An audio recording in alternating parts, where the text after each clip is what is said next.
Ashama harka fuuni jira jirtu hordoftoota Odaana Beeyuutu bakka nagaa keessanii nagaa kooti galanni rabbi haa ga'u. Har'ammoo qacallee alaabaa abaaboo jechuudha. Kan harkatti hidhannoo akkatti jirru isinitti argisiisa. Ifama isiniin jedha sammuun isinirraa turee jira gara torbee guutee jira viidiyoon hojjedheen gadi hin dhiisin jechuudha. Waan hojiin natti baay'atee fi har'ammoo kan waliin haa ilaallu. Yuutuubii kiyyammoo saskiraayibii, laayikii, sheerii gochuun hin dagatina. Na faana ta'a.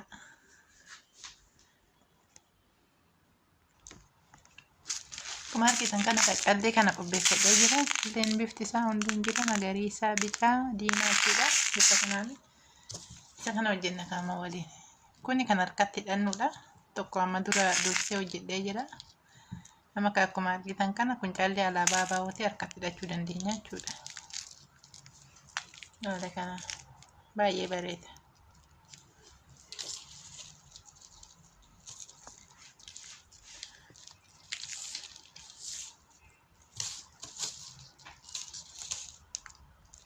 Akkuma argitan kana kirrii qopheeffadhee jira.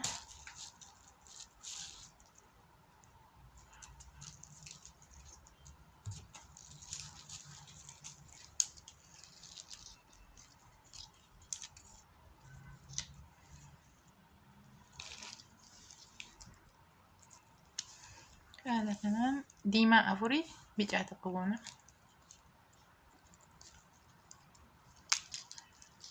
Hundi isaayyuu afur afuriin deema jechuudha. Bicaa nama tokko tokko qofa dursa jechuudha.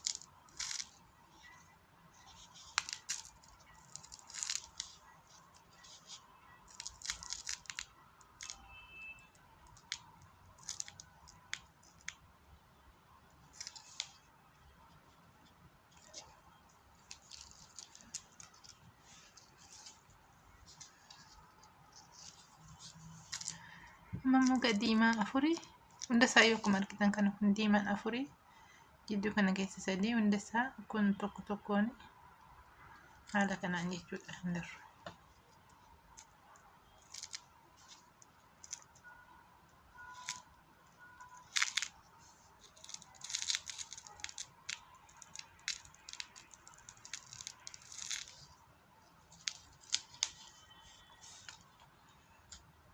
Maal as jala teessisa.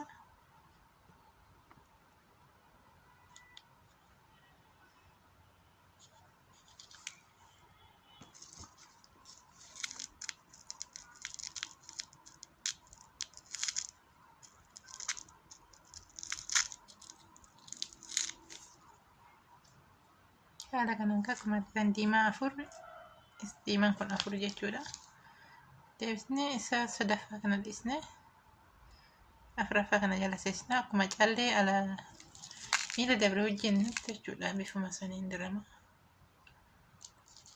Amma maal goona bicaa isa kana finna. Deebisnee magariisa lamaani. Magariisni sadii mata bicaa tokko magariisa lama. Deebisnee maal goona magariisa tokkicha kana jala seessina jechuudha kirrii kana. Haala kana.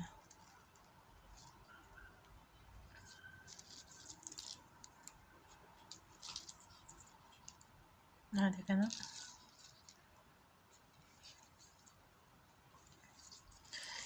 Egasiyoo bicaa tokko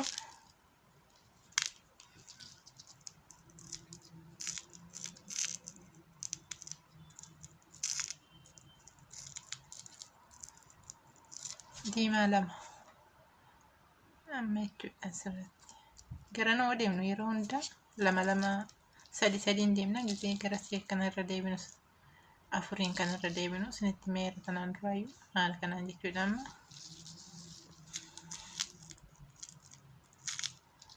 Amma callee meeqa finna afur finna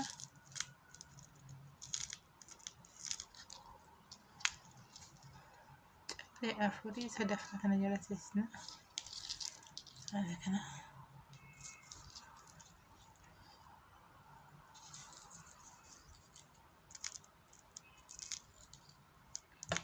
Magariisa lama fudhannamoo bicaa tokko magariisa lama. Magariisni lamummaan itti fufa bicaa tokko magariisa lama. Bicaa tokko diimaa lama. Haala kanatti fufa jechuudha. Lama immoo deebisnee bicaa tokko diimaa lama fudhanna jechuudha.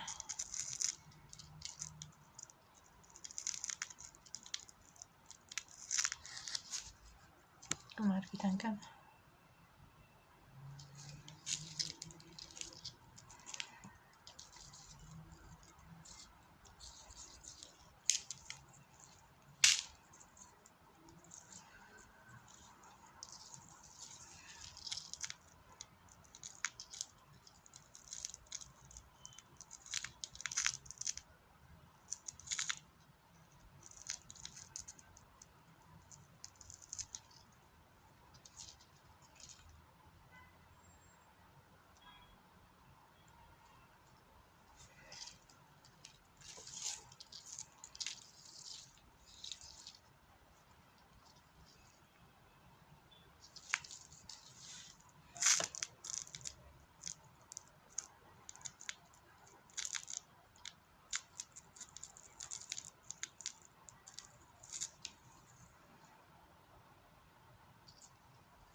Maka bicaa tokko diimaa lama fudhanna ammas. Haala kana.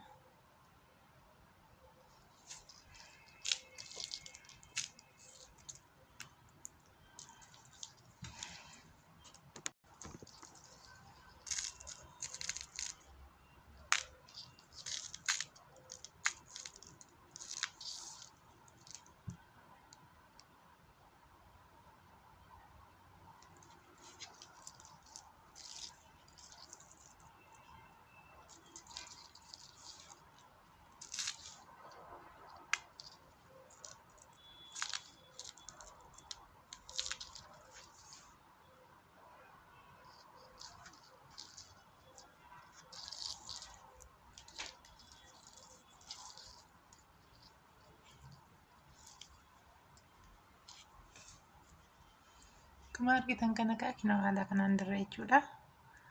Ittuma fufaa jechuudha. Jechuun aga harka keenya ga'u harka keenya irratti ilaalle dirree jechuudha. Callee harka keenyatti hidhannu ga'u ittuma fufaa jechuudha haala kana. Baay'ee bareedaa ilaalaa hojjedhaa irraa fayyadamaa isiniin jedha.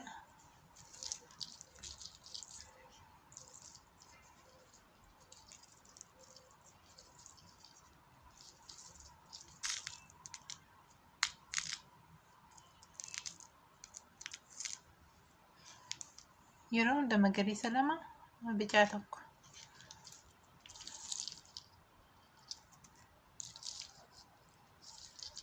Deebisnee immoo magariisa bicaa tokko diimaa lama.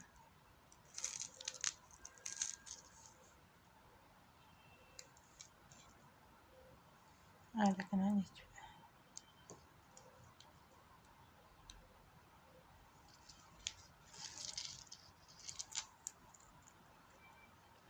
Fakkeenyaaf garanaa akkana yoo deebinu bicaan galchinu diimaa afur qofa fudhanna jechuudha.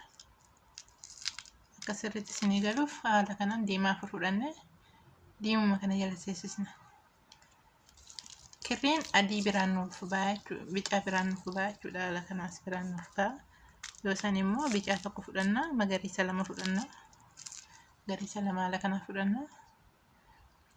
Kana jala waraanna jechuudha ammoo deebisnee.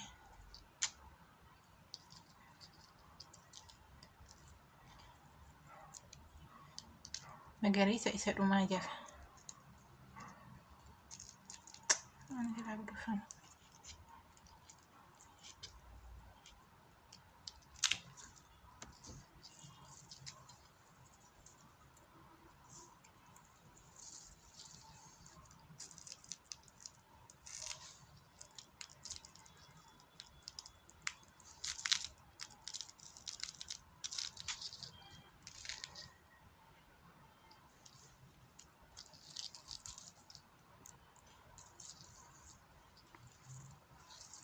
haaluma kanaan itti fufaa jechuudha.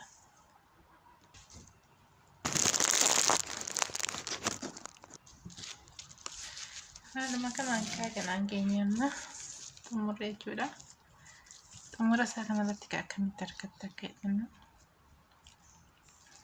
fakkeenyaaf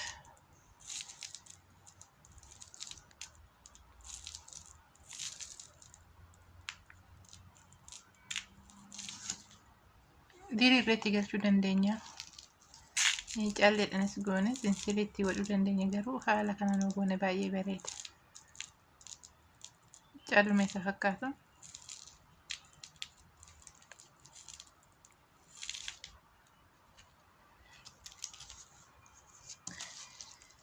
Callee miti asirratti dirra.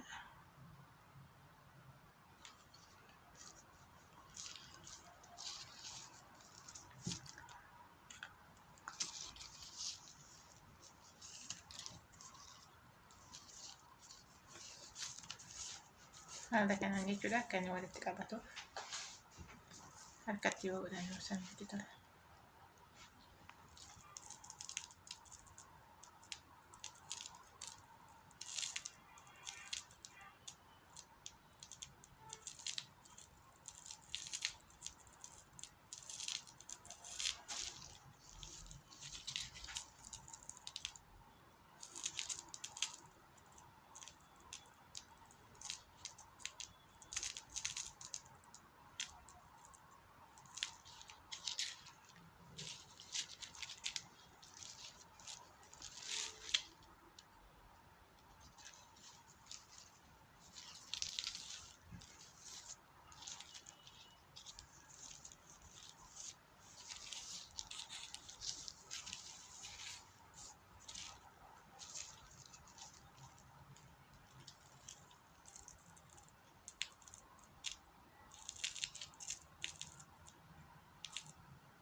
Haala kanaan qaama xumurree jira. Bifa kanaan asirratti guduufine. Callee harkatti hidhannu callee bareedaa alaabaa abaabootiin hojjetan jechuudha ammaaf.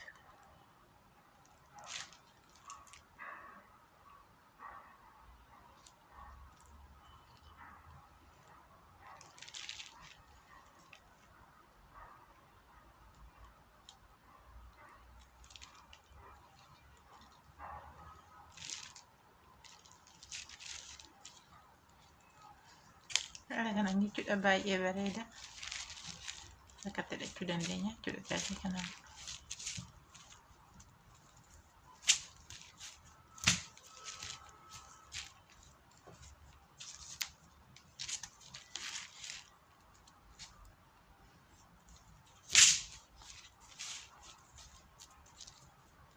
Laaskikii waan ta'eef iyyaa haala kana jedhannaa jechuudha makiinaa akkuma argitan kana nagaan naa oolaas nin jedha yuutuubii kiyyamoo saskiraayibii laayik sheer gochuun dagatinaa warreen maatii kiyya taatan immoo galatoomaa isiniin jedha warri saskiraayibii naa gootan galatooma nagaan naa bulaa